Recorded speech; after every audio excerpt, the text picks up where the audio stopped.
आज की तारीख है 17 अप्रैल 2026 और आज का दिन भारत के लिए काफी कुछ लेकर आया है। तीन अलग अलग कहानियां, संसद से, सड़क से और सीधे शेयर बाजार से, जो भारत के भविष्य पर बड़े सवाल खड़ी करती हैं। तो चलिए एक एक करके इन्हें समझते हैं। देखिए, आज की ये तीन बड़ी खबरें ना, ये सिर्फ खबरें नहीं हैं, ये भारत की दिशा पर सवाल उठाती हैं।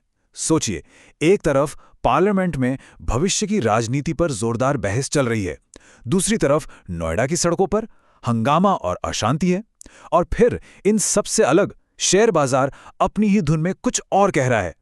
तो आज हम तीन मुद्दों पर बात करेंगे। सबसे पहले संसद में क्या हुआ, वो कौन सी गर्मागर्म बहस थी जिसने सबका ध्यान खींचा। फिर चलेंगे नोएडा, जहां हिंसा की जांच में कुछ चौंकाने वाले खुलासे हुए हैं। और आखिर में हम ये समझेंगे कि हजारों किलोमीटर दूर की एक खबर ने हमारे शेयर बाजार में इतनी तेजी क्यों ला दी। तो चलिए शुरू करते हैं हमारी पहली कहानी से, जो सीधे संसद से आ रही है। आज वहां दो ऐसे बिलों पर जबरदस्त बहस हुई जो, सच कहूं तो, आने वाले दशकों में भारत की पूरी राजनीति का नक्शा ही बदल सकते हैं। बात हो रही है महिला आरक्षण और परिसीमन बिल की। अब इस पूरी बहस को समझने के लिए एक शब्द को पकड़ना बहुत जरूरी है, और वो शब्द है परिसीमन। ये परिसीमन आखिर है क्या? देखिए, इसका सीधा सा मतलब है कि हर जनगणना के बाद जैसे जैसे आबादी बदलती है, लोकसभा और विधानसभा सीटों की बाउंड्रीज को फिर से ड्रॉ किया जाता है। आसान है ना? लेकिन सारा का सारा विवाद इसी बात पर है कि महिला आरक्षण को इस प्रक्रिया से क्यों जोड़ा जा रहा है। तो मुद्दा क्या है? देखिए, सरकार का कहना है कि महिला आरक्षण तो महिलाओं का हक है जो बहुत पहले मिल जाना चाहिए था, और अब इसे लागू करना ही होगा। लेकिन विपक्ष का सवाल यह है कि भाई, इसे परिसीमन से क्यों जोड़ा जा रहा है। उनकी सबसे बड़ी चिंता यही है कि कहीं इस चक्कर में ये कानून सालों के लिए, अनिश्चित काल के लिए टल ना जाए। विपक्ष ने तो इसे पॉलिटिकल डीमोनेटाइजेशन तक कह दिया है, मतलब एक ऐसा कदम जो रातों रात देश का पूरा पॉलिटिकल बैलेंस बदल सकता है।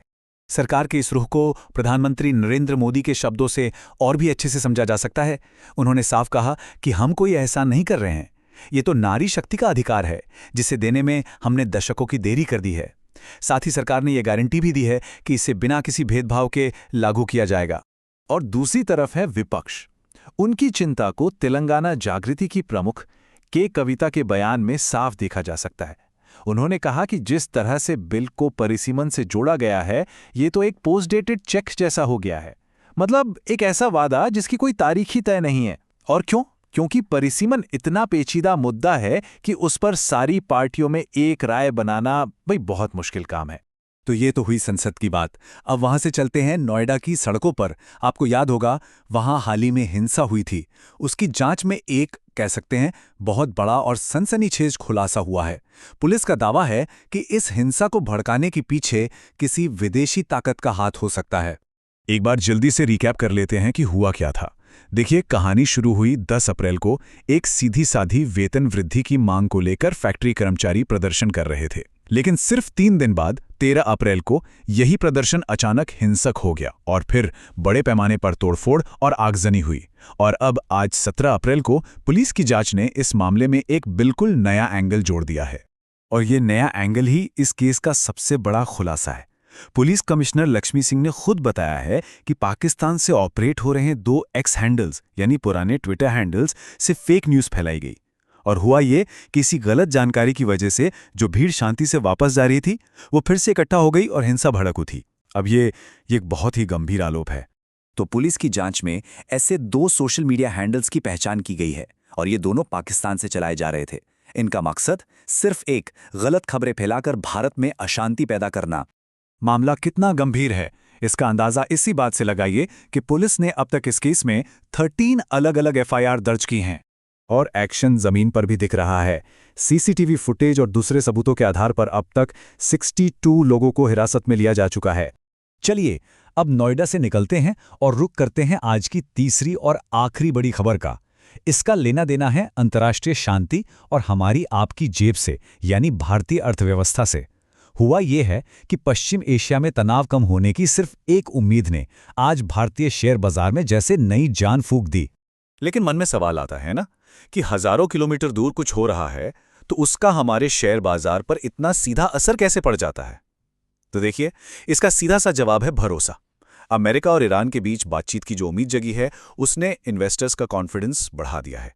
और इस कॉन्फिडेंस का असर बाजार पर तुरंत दिखा। सेंसेक्स में 338 पॉइंट्स का जबरदस्त उछाल आया। अब इसका कनेक्शन समझिए, बहुत सीधा है। जब वेस्ट एशिया, जहां से बहुत सारा तेल आता है, वहां टेंशन कम होती है, तो उम्मीद जगती है कि कच्चे तेल के दाम या तो गिरेंगे या कम से कम बढ़ेंगे नहीं।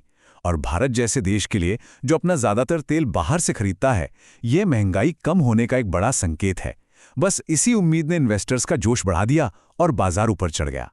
तो आज हमने 3 अलग-अलग तस्वीरें देखीं।